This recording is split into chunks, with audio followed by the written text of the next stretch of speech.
Hello, welcome to Penetrate Radio. I am Lucy Baldwin, and today I have with me Renee Rose, who is a best-selling author. She's actually sold millions of copies of her smutty romance novels that she's written, but she also works with writers around money mindset and just helping writers get to the level that she's at. And she's also a certified existential kink coach. I would love to hear more about your hip background, how you got into writing your smutty romance novels. Yeah. So I was actually, I went to college to be a writer, but they were very highbrow, so we weren't allowed to like read romance or anything like that. And I shelved it in favor of like getting a job as a technical writer. And then someone handed me a romance novel, and I was like, oh my God, I love this. Like there's sex. It's about like positivity, which I was like Little Miss Sunshine, um, based on like early law of attraction stuff. So I was like, it's happily ever after, and this is my jam. And so I sat down. I sat down and wrote the first novella in like 6 days, and it was published 2 weeks later. It was kind of a crazy, Wow. yeah, like just the convergence of, well, because then I discovered there was like spanky romance, which is my kink, and I was like, oh, I got this. Like, I wrote it really fast. It was like Yeah. came right through you. I was like, that's all I think about. So let me just write that in a book. And then I just had like I got in with a niche publisher who was doing kinky romance, and they had like just hired an editor. Mine was the first thing to come across his desk. And so he just like edited it and put it up. And like my first check was $1,200. And I was like, new profession found. Wow. So, and then of course it wasn't that easy after that. But I felt like the universe was going like, hey, this is a good match for you. Yeah. And then how many books have you written since then? I've lost track. It's Wow. probably 100 in the 150 range. Wow. Wow. I always think that is so amazing when people are just prolifically and yeah, because you mentioned recently you're trying to bring your word count back up to kind of where it used to be. Yes. Yeah. So I used to publish like, I guess on average, like 10 books a year. And last year was 6. So I've slowed down. And yeah, I don't know if it's menopause, like I'm just distractible now. Like it's a little, but yeah, I'm using your Saturn course to get that focus back. And also like I used to create from lack. Like I used to create from like the hamster wheel, like I'm not good enough. And I was trying to prove I was good enough with the writing. I was trying to prove like every time I hit USA Today list, it was like, am I good enough now? I had to get to 7 figures. Like now am I good enough? Like I was still trying to like prove that I was um, worthy in some way. And so now that through existential kink, like that kink is gone. What is the joy of creation? Like what's going to drive me? Is it going to be just pure fun? Like that first book was, I would love that. Mm-hmm. Wow. So, I mean, that's almost like a book a month. Yeah. It was like every 4 to 6 weeks. I'm so curious. I'm so curious, like how much time are you spending writing like per day? About 3 hours. And you have like a pretty solid routine with that where you're just like writing for like 3 hours. Is that every day or certain days a week? It's supposed to be, well, it's supposed to be Monday through Friday. Um, and when I say 3 hours, like that's what I would like it to be exactly. But it's more like I sit and open things on my computer and then don't write for 3 hours. And that's what you mean by you're distractible. Yeah, very distractible. Yeah. So I think with the ADD, like I'm a little neurospicy. Like I'd be better. Like I do well like at a busy cafe where it's loud, and then I have to like focus in. Uh-huh. Like that's so I don't know why I'm telling you this and not just taking myself to a cafe right now. But. Well, so okay. Now I know a big part of your story is that you already sort of alluded to this. You were really into that sort of like positivity, and then you found EK. Can you tell me your story with that? Yeah. So I think I realized recently that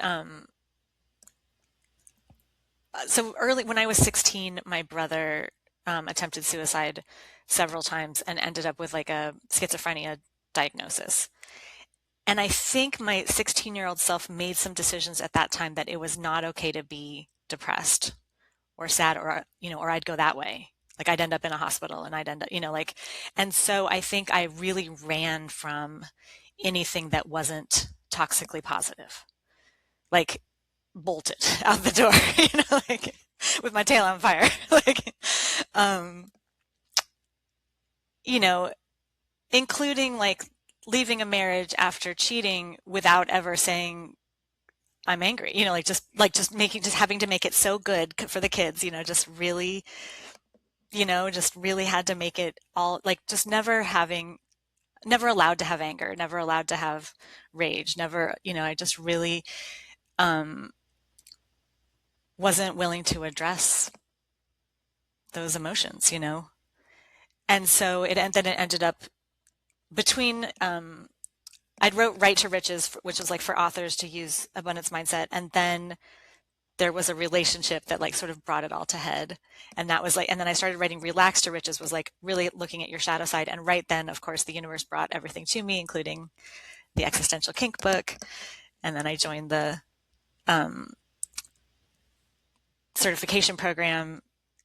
And really, like, to me, that it was like, I don't know, in the movie, oh my gosh, the super cute kids movie that's like about the little girl who moves, and then it's like her, oh my God, I'm so sorry, names of things. And she has feelings, and her feelings have names, like joy, Oh, yeah, and yeah, then yeah. Inside Out.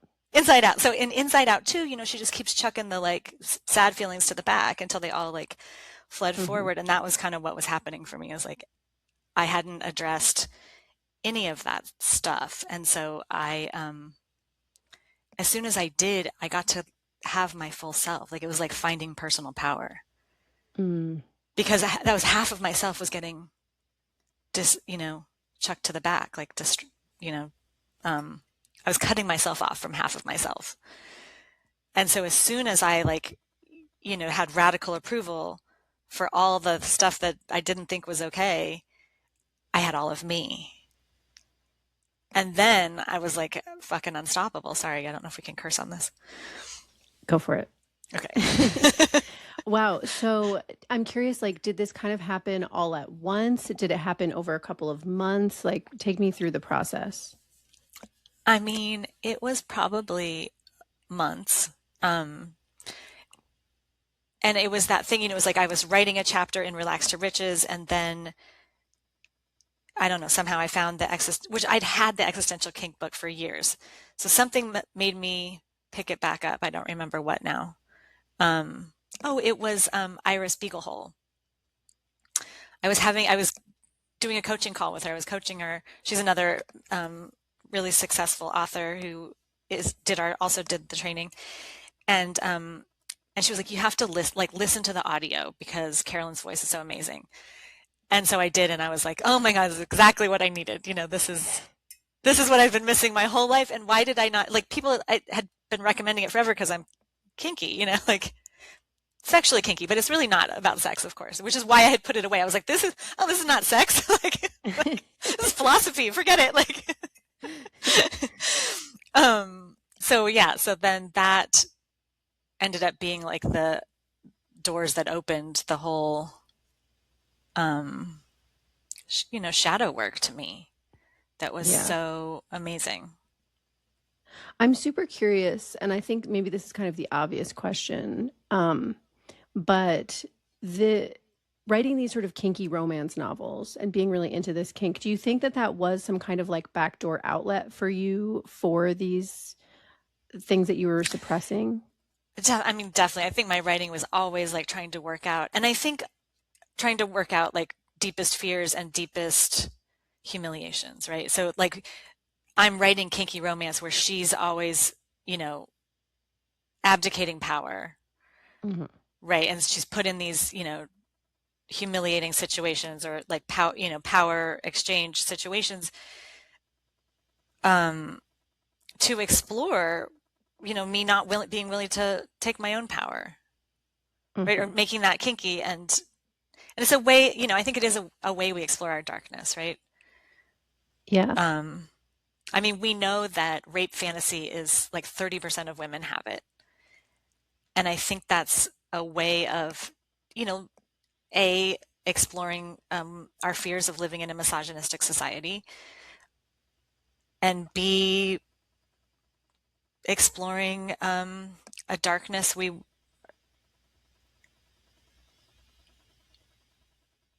a kinky side that we're unwilling to acknowledge, I guess.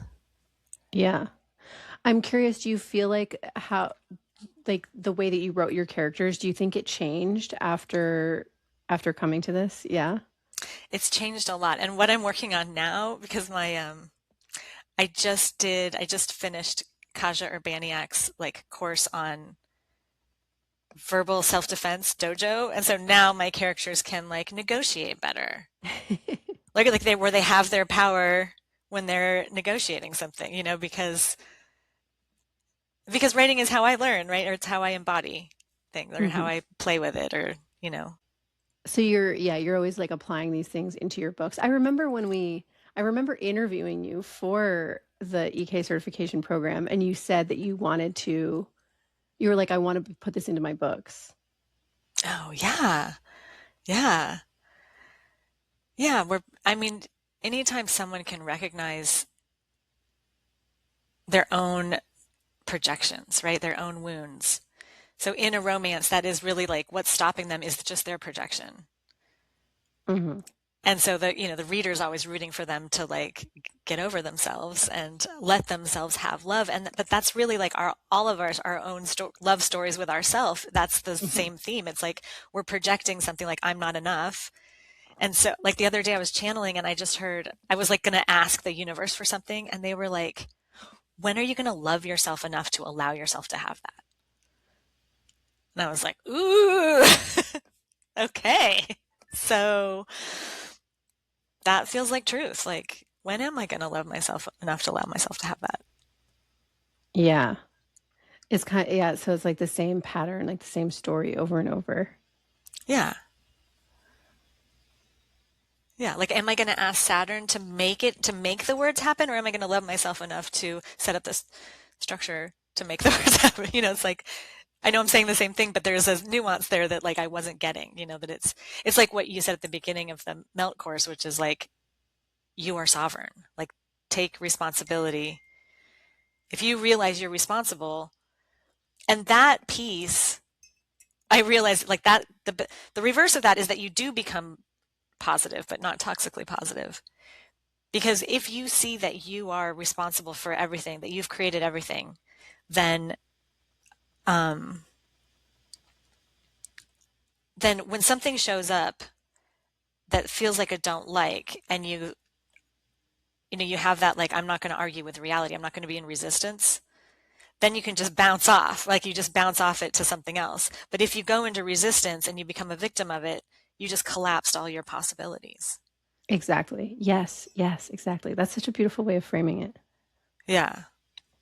Um, so it's like I could literally see like the bounciness, and then I was like, oh, and then that makes you positive, like, but not toxically, but like because you allowed yourself to just have, and that I think that you allowed yourself to have the existential kink of it. Like when you have radical approval for what is, right? You're not in resistance of what is, like you're having that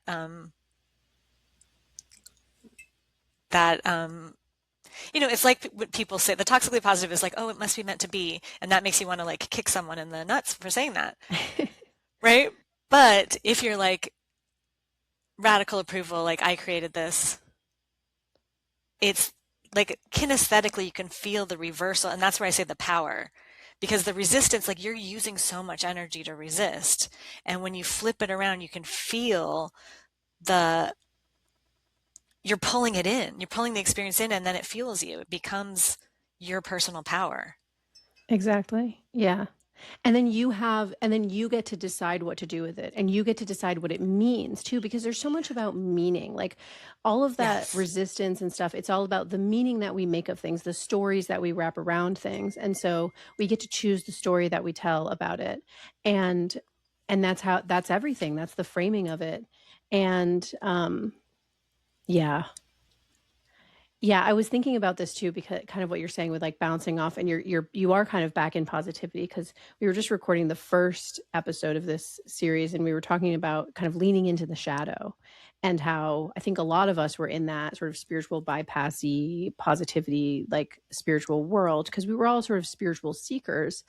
But when we found this sort of like shadow integration piece, I mean, for me, it just landed right in my body like kerthunk. Yes, Like, yes, this is what was missing.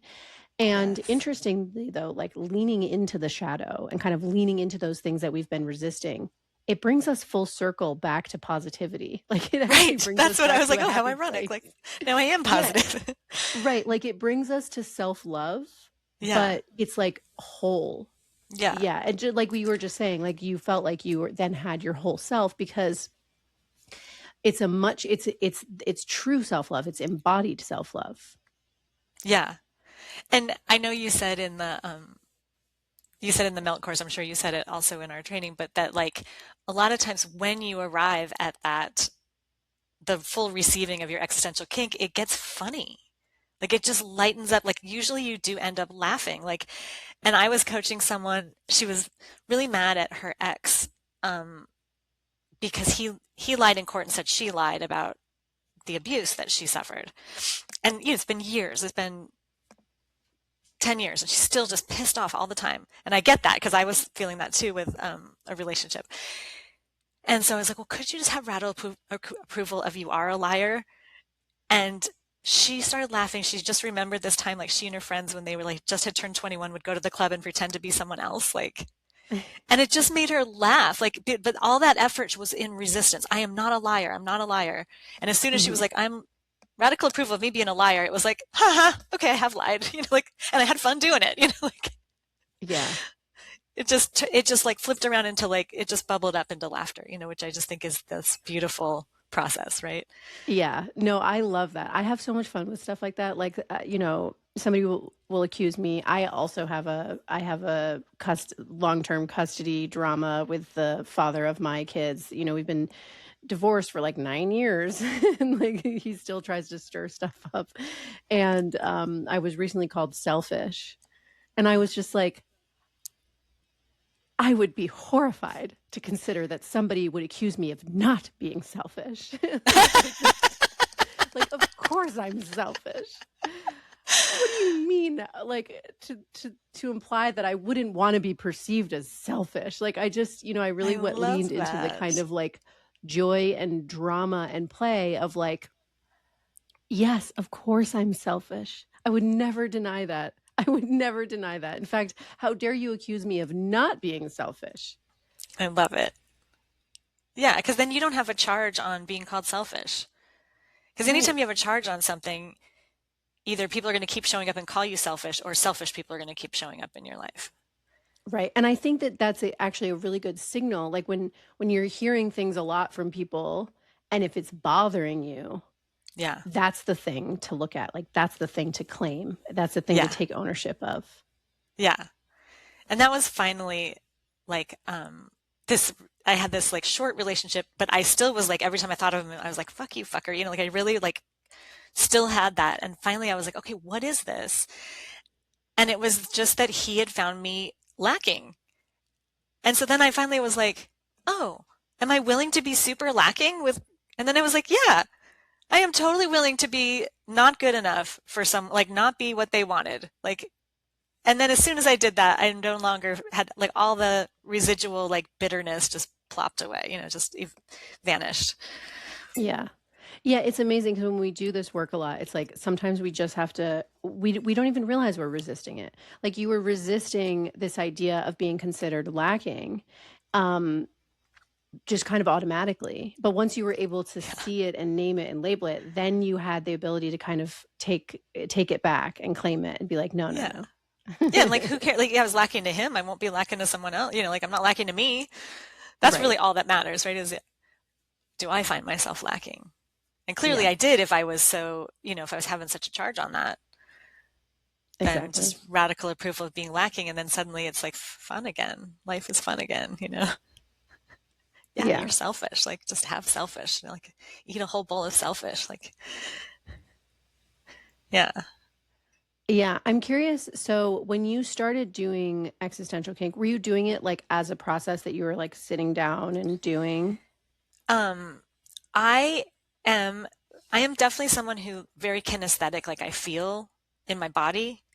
And so it's usually pretty quick for me. Like I literally can like feel like this is how I picture it. It's like I guess I already said this, but like there's something that's in my world that I find disgusting or hate, I just can't stand and I'm really upset.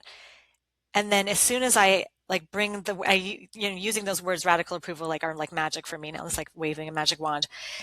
It like I imagine like pulling it in instead of resisting it. And then I can just feel it's like feeding me. It feels like I light up, I get stronger. I feel like my heart opens. There's a just a real. So I guess what I'm saying is I can do it pretty fast because I can feel it. I don't have to Hmm. do much mental gymnastics usually with it because I do it as like a more of like Hmm. an energetic process. Cool. I Yeah, think I'm people always can get curious. stuck where they're trying to just think too much around it instead of like actually just Yeah. let it be a feeling, a felt process. Absolutely. And I think that that can actually be dangerous. Like, I think that if we're trying to think our way to it, it's really hard to get there. I do think that the more we do it in our bodies, the more we can do it kind of on the fly. And I like what you're saying, just like you're pulling it in, like you really imagine like bringing it into your And body. And receiving then it, like, it yeah. almost kind of like, I mean, it kind of reminds me of Tong Len, which is Right. a practice where you like breathe in the black smoke and then you transform it into gold in your heart and then you breathe the golden light back out, and Yes. it's almost like you're doing that. And I think the more you do the tong len, it's kind of similarly like it becomes sort of automatic, like you just breathe in the black smoke and it's just happening now. It's just that's what your body's doing, it's just turning things into gold. Right. Like I had this, during the last election, uh, you know, I was not super happy with the results, and my friends were really grieving. Like there was like people were in tears that day, and then I just got the like hit that was like same thing. Like okay, I was like, how would you EK this? And I could feel all the celebration on the other side, and I just like pulled it in. I was like, I'm having that for like I shiver just doing it now. Whew. I was like, I'm just pulling in like that celebration for my ideals, for the political platform I would imagine, it's like just letting myself have that celebration, even though it wasn't for me. Like, just, like, I don't like, and so then, and I'm not in resistance of the people who are celebrating, and Hmm. I'm not in resistance of the other side. And then I am like, just have access to all the energies, Hmm. you know? Yeah. Yeah. Yeah, because it's about how it affects us. Like that's what we Yeah. can control, and that's what we have to live with. Right. And so if you're like doom scrolling, and you get it, and I do. I mean, there's a lot going on right now where I do get like, I start arguing with invisible MAGA people in my head. And then I'm like, okay, okay, okay, okay. Like radical approval for people have all, like, this has gone on since humans existed, where people choose sides and they dig in heels and there's polarity and, just like radical approval of this human condition of polarity and stirring the pot, stirring things up and drama and, and also knowing that, I mean, this is like the frame, like I like to frame it as like, because that can be depressing when you're like, this has always gone on, just to be like, this is creating change. Like this, like whatever massive thing that's happening right now is going to create there's change that like, and like you said, change is inevitable. So Yeah. we Yeah, can't, I've been in resisting the change makes us yeah. suffer. Sorry. Well, exactly, exactly. I've been in a little bit of like concern and noticing I don't usually get fearful when things are happening in the world. Like I tend to be able to just kind of like hold my center with it, but lately I've been like feeling a little bit anxious. Like it's subtle, but it is there. And I do find myself being like, okay, I have to just trust that this is gonna, whatever's happening, it's like this is it's like a large scale version of a process that I've been through with myself more times than I can count, of like the friction and Yes. the tension is what initiates Brings it to change. head. That's right. Which I tried to remind myself, even just like the George Floyd, murder brought a lot of change in our systems, you know. So it was very upsetting at the time, and people, things were on fire, and then change was created. So like same thing, like and I do, hate to say everything happens for a reason, but I mean, souls choose what they choose, right? So Yeah. I'm not gonna argue with that. Yeah. Yeah, I think that I mean, I kind of my philosophical theory is like everything is just sort of exactly as it has to be. Yeah. Like existence actually like is what it, I don't know. Like it's just everything is so connected. Everything is perfectly connected. Um and so like what I tell myself is like trust the storyteller. Yeah. Wow. Yeah, Meaning that's a you, phrase. right? Like, Well, myself, God, like God, whatever, higher, just reality, the universe, like just the story. Just trust the right. storyteller. Right. I love that. Yeah. Cause like when we're reading a romance novel, even though they're having such a hard time, we know they're getting together in the end as a reader, Yeah. right? So if we're trusting the storyteller, they're not going to betray us. Like there's going to be a satisfying solution in the end somehow, like it is. Yeah. I mean, I guess, which is, I guess, what faith is. Right. But I'm sort of like, okay, but there's so much suffering. And like, I have to have my own sort of version of faith that there's something, yeah, that, I don't know, that there is a rhyme to it. Yeah. I struggled when I was reading the A Thousand Names for Joy by Byron Katie as part of our EK coaching. The part I resisted most was when her daughter was in labor, and was it her daughter, and they thought maybe she and the baby were in trouble, like there was trouble, and the her son-in-law's mom was like, let's pray. And she was like, well, if she's meant to live, she's meant to live.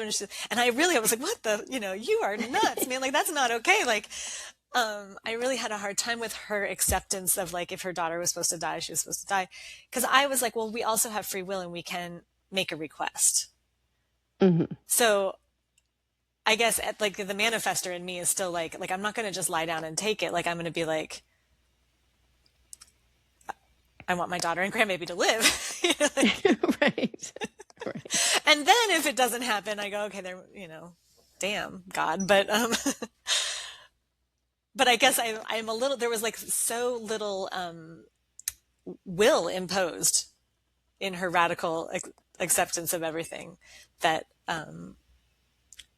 I still like, I'm still mulling over all of that. Like, and that book has like aged well in my brain. Like like more and more I can see all the wisdom, and more I appreciate everything she had to say. And I find myself thinking the things she says, like, don't resist what is, like, but,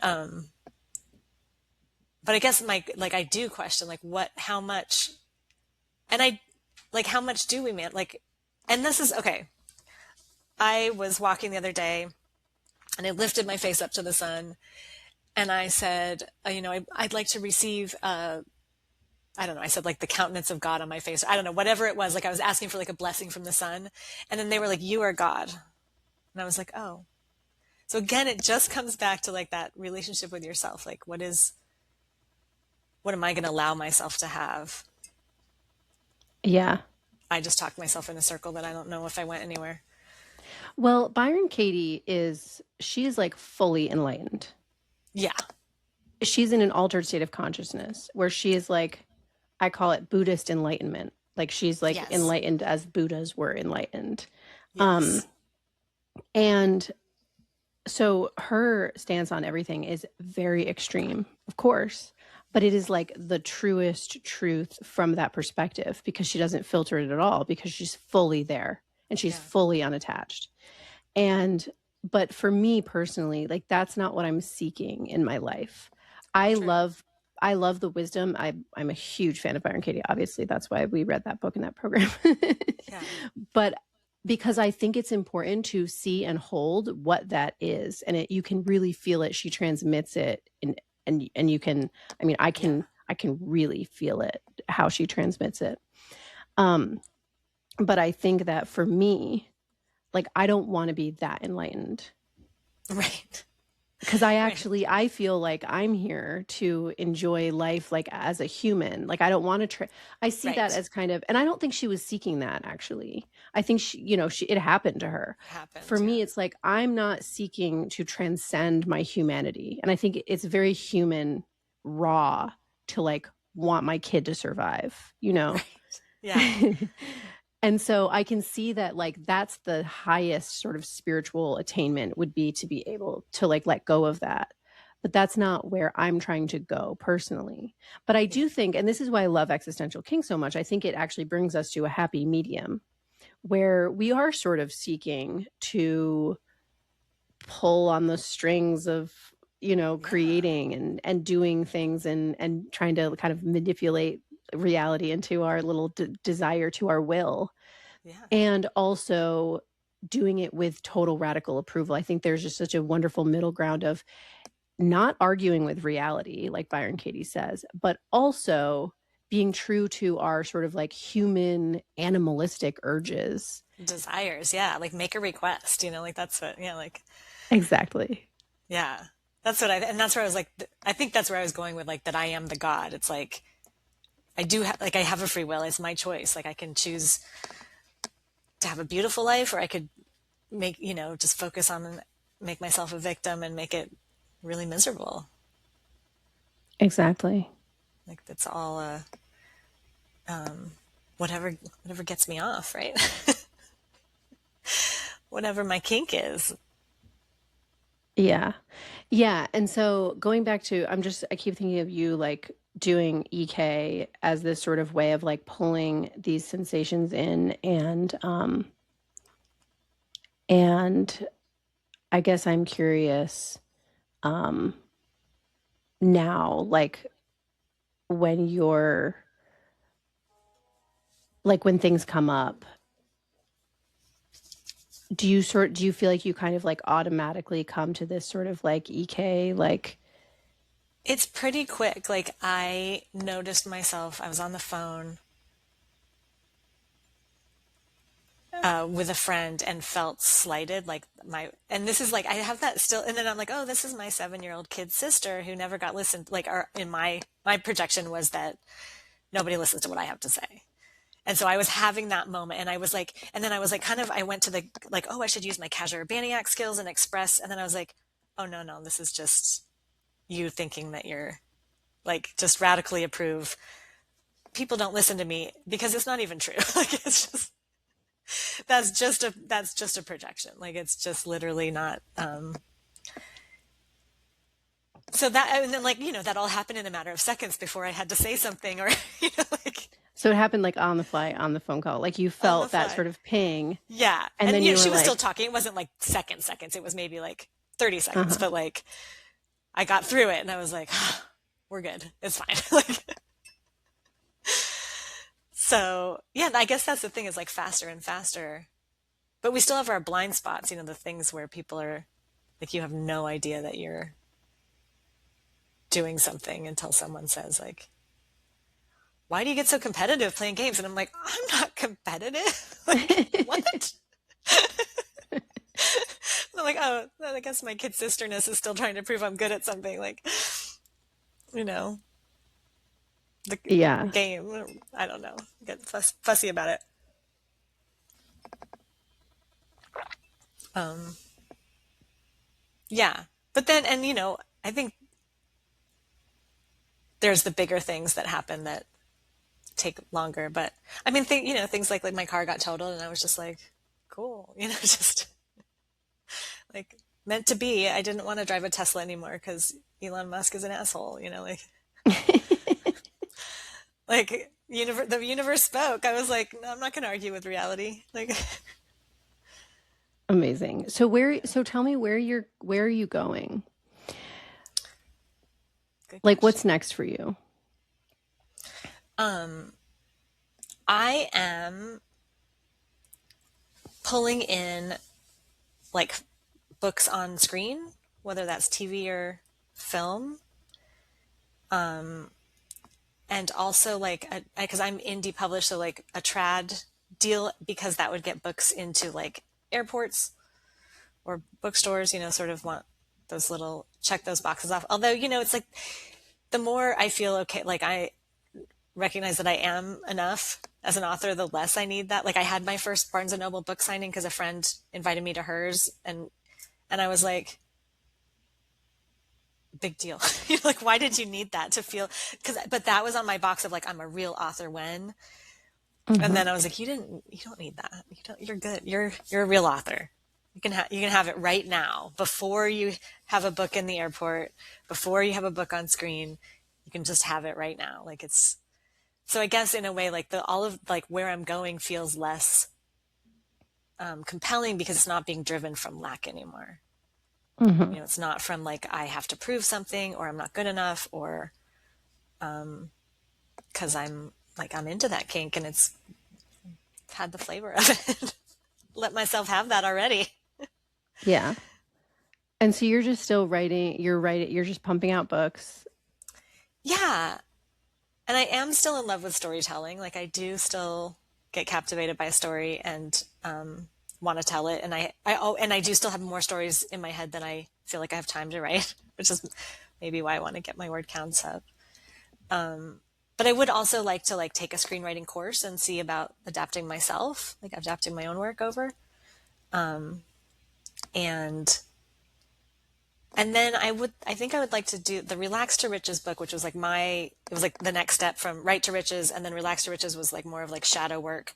I think I'd like to make that into a course and just become more, I think like because I had set up, like I have a separate Write to Riches Instagram, and then I have a Renee Rose for the romance. And I think what I'd like this, like it's all me, and I'd like it to become more integrated as all me, Hmm. so that the existential kink coach is also can be the same as the romance author. And if that makes sense, like not Yeah. having these different personas that I put out to the world, which is different from like the mom, the neighbor, and the like have it all like because I used to just always either hide that I was a romance author, or I would like go like make fun of myself a little bit, like, oh, I write smut, like haha.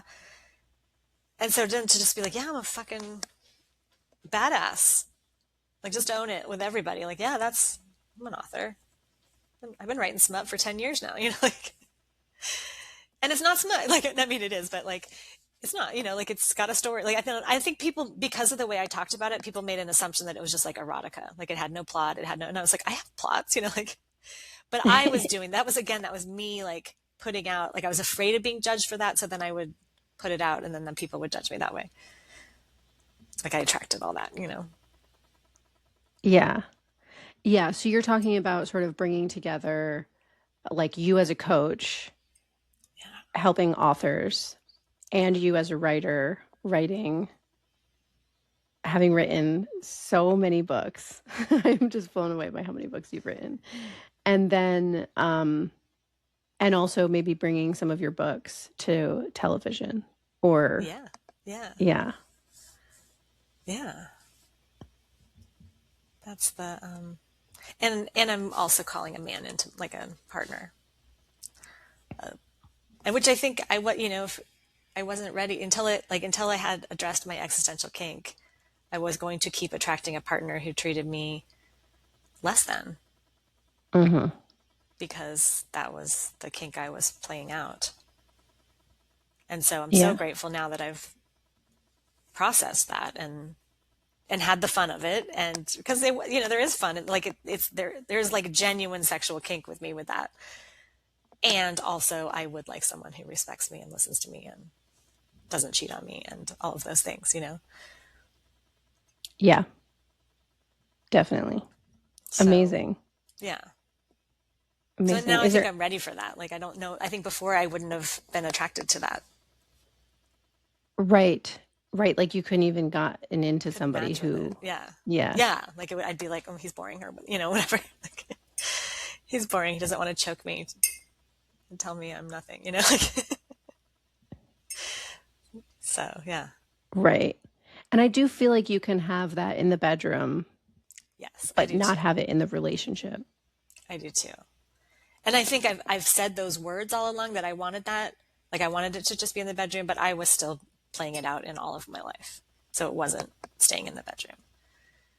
Right. Yeah. Amazing. So is there any like are there any last hits of wisdom or insight that you want to share? Um, I I just am like really musing on this idea of like, are you willing to love yourself enough to let yourself have whatever it is the thing you desire? Just knowing that it is truly you.